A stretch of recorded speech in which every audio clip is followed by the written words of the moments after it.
It is my pleasure to bring on to the program Dr. Carlos Parra, professor in the Department of Marketing at FIU's College of Business. Welcome to the show, Dr. Parra. Good morning, Pete. Good to be here. I'm going to share a little bit about your background with our listeners before we get into our conversation. Dr. Parra has 7 years of experience in designing and executing corporate sustainability and business development strategies, as well as in overseeing the continuous improvement of processes and metrics in the financial and manufacturing industries. As head of community development for Citi in Latin America, he developed a regional strategy executed in 19 countries and oversaw through all of this a 32% budget increase. He also instituted an ecosystem built-up approach to engage with business units in advancing microfinance, sustainable supply chain finance, and mobile banking solutions in the region. As Kaizen leader for Komatsu Latin American Corp, he was in charge of promoting, monitoring, and assessing continuous improvement processes internally and throughout the distributor network. Dr. Parra developed key performance indicators that facilitated forecasting, planning decisions for reducing costs, enhancing delivery times, and increasing profits. So quite a background, my friend. And again, welcome to the show here.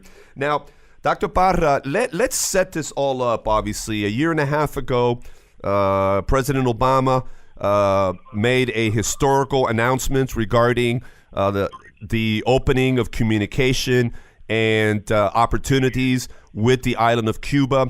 Before we get into the program, give me your assessment of what has happened in the last year and a half. Well, in general, I would say that it put ideas into steroids. We had been trying to figure out how to approach Cubans in the island and try to figure out what FIU could do for them. And with the opening of the embassies, it just took the ideas to a whole new level. Yes, I think that this buzz that we've been hearing and all of the entrepreneurs that have been going from the United States, from South Florida, Carnival Cruise Lines with its first cruise getting out there. Are you seeing things develop faster than you thought when this announcement was first made? Oh, definitely. Right now, we're even talking about how to do, like when you were reading my background, it just bumped into my head how the ecosystem build-up approach that we were doing when I was at Citibank is what we're trying to do now with smallholder farmers that plant coffee in Cuba. And how is it that we can build their capacities, training on sustainable water and soil use, so that they can sell their coffee at a better price and perhaps find or trigger commercialization agreements with big buyers like Starbucks.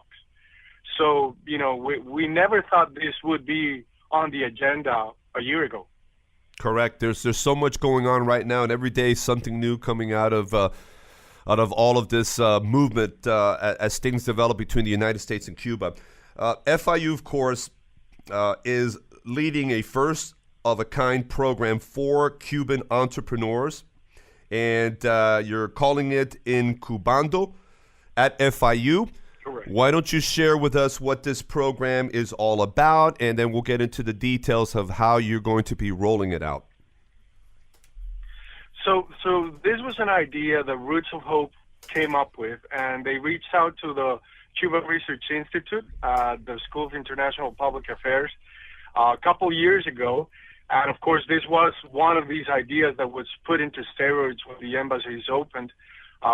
There was a website, and the idea was to bring entrepreneurs. Of course, Roots of Hope had been training entrepreneurs in Cuba, in the island, and trying to turn them into better business owners that could grow and with access to better tools.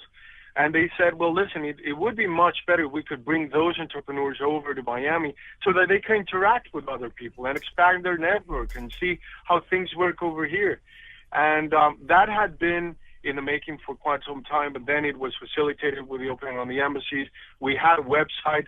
We received 90 applications. Out of those 90 applications, 25 were accepted, and out of those 25, 15 got the visa to come to the U.S.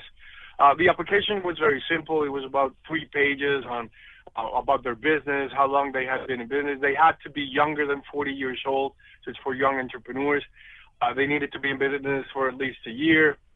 And we wanted a mix of people from Havana, from outside Havana, men, women. So we, out of these 15, the average age is 31. 40% are women. 20% are from Havana. 80% of them, quite a bit of them, have family in Miami. And two out of those 15 had received trainings at Cuba Emprende, which is an initiative that they have in the island for training entrepreneurs. So the idea was just to provide these 15 participants with theoretical and practical skills to continue to grow their business. And they have been receiving training on finance, accounting, strategy, marketing, and sales. My own module was on proactive stakeholder engagement for strategic multi-sector alliances.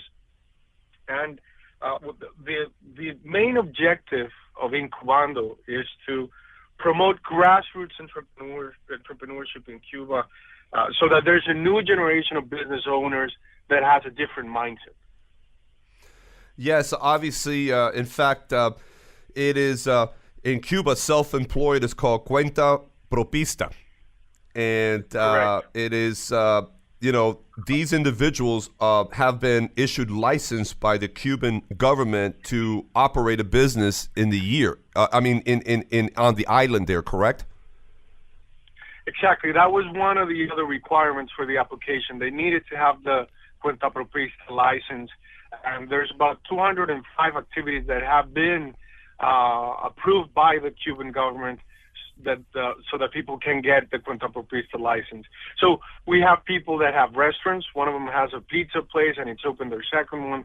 A Japanese place, graphic designers that are into clothing. We have one that it's into manufacturing. They make bags. Another one, some of them are actually into services, which are pretty sophisticated services.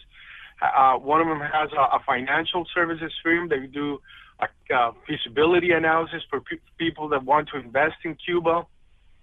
Another one has a software company that with management systems like an ERP, an enterprise resource planning system. So they're very sophisticated participants. My understanding is that they're also going to receive English courses. Exactly. So in the mornings they have business classes. In the afternoons they have English. So they're busy. There's 4 hours in the mornings of business, 4 hours in the afternoons of English. Then they have visits. Some of the visits are to Carnival cruises, to Western Union, to Perry Ellis. They have also visited restaurants. They have lots of guest speakers from PayPal, Kiva, Las Vegas restaurants, and plus we've also organized activities for them, a Marlins game and so on. So they've been busy. And once again, how long is this course? It's a 6-week program, correct? Correct. Yes, 6 weeks. 6 weeks. Okay. And when is this all starting? It all started already. It already started. Okay. We already passed the half the program, so we're in week number 4 now, and they're going to be here until July 10th.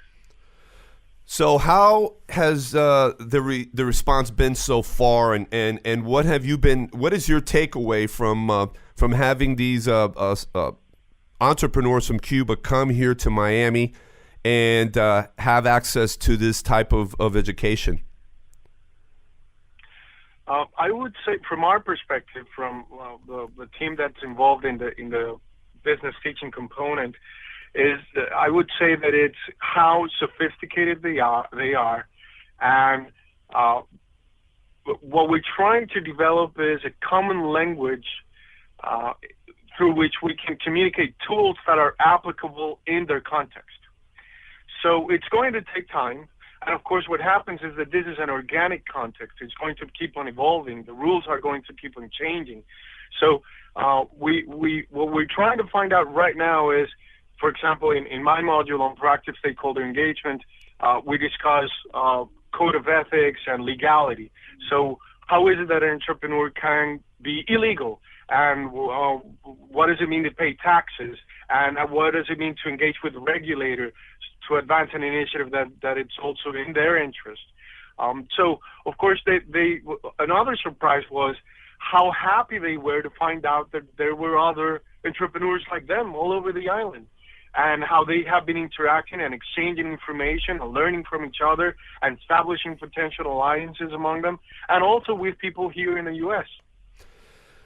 It's fascinating to hear all of this, because when you're coming from a different country and you've only known the culture of that country and to leave, I would imagine that Dr. Parra, that all of them that are here in this program, is it the first time that they have either left the island of Cuba or been in the United States? For most of them, it is the first time they're leaving Cuba. There's one of them that has a fly fishing accessories company. Mm-hmm. So he does like the boxes, and he's been to Canada and Mexico. But for most of them, it is the first time they're leaving the island. And, of course, visiting the United States. Right. Now, is this a program, I would believe that the intent here is to grow this program? Is this a test pilot? What is the whole objective? Well, insofar as we're successful in developing this common language, and we're able to give them, providing tools that make a difference and add value for their businesses, they will keep on coming, and they will want what they have. So we really want to make sure that we develop this common language and we give them applicable tools and strategies. Well, obviously, they'll be sustainable. And the name itself is pretty catchy. Did that come out in Cubano? Did that come out of incubator by any chance? Of course. We wanted to play around with both words. I mean, sure. It just, the country's name was in the middle, and it was just, it made perfect sense. Yeah, I absolutely love it. I think it's very catchy, and I just see tremendous growth in this program here. Is FIU the first university in the United States, and obviously in South Florida, that is offering this type of training for Cuban entrepreneurs? Well, I'm sure other universities. I've heard from the University of San Diego, they have brought people from Cuba to do seminars and exchange information and ideas. But I think, and this is the first, to the best of my knowledge, this is the first program that has been established with a long-term perspective. As you said, our intention is for this to grow and to keep on engaging with entrepreneurs on the island. So, in wrapping up our conversation today, what do you, from your perspective, what do you hope this could develop into? Well, I was at the Goals Conference for the Greater Miami Chamber of Commerce last week, and we had a panel on Cuba. And one of the questions I had for the panelists was, how would they imagine that same panel next year? And things have been changing so fast that it's really hard to forecast. For me personally, I would love to keep on engaging with Cuban entrepreneurs and Cuban people in the island in general, be able to establish this common language that makes sense, that adds value to them, and be part of this transition. This is the beginning, and there's no reverse, Pete. And this is the future, and FIU is strategically positioned to play a leading role in this transition. I think FIU is strategically positioned to do unbelievable things. The university and the College of Business have been doing it and continue to innovate and grow. and that's why it's so highly ranked around the world in so many different categories. And I think that FIU again continue as the university says, worlds ahead, and this is a perfect example of all of that. Dr. Parra, how can the listeners find out more about this particular program? They may have maybe a Cuban family has a family in Cuba that are self-employed and they're interested in this. What do they need to do? We have a website, and if you Google Incubando, it'll come up right at the first search, and you get in touch with the organizers, all the other organizers, all the parties that were part of this effort, to figure out how they can get involved. We have received calls from Cubans here in Miami that want to interact with them, that want to find out who they are, that want to find out how they can help.